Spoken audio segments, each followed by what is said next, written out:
At dahil nga nagwiwigil na yung ating gulong sa unahan, kaya dinala natin dito agad sa may bike shop.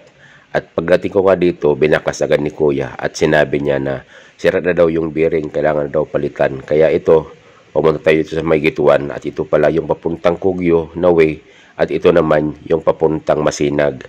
Dito pala to guys, isakto sa Gituan mismo, sa may intersection. Ito pala yung kanilang bike shop guys, ayan yung pangalan. Kung may papagawa kayo na bike, tali nyo lang dito guys. Malapit lang to sa kalsada guys, bungad lang. Makikita nyo dito sa may kalsada. At ayan yung si Kuya yung gumagawa. Tinatanggal na niya yung bearing natin. Kasi nga daw, masikip kaya pinapalo niya. Kasi pilit niya tinataktak, hindi na matanggal. Kaya ang ginawa niya, pinalo-palo niya.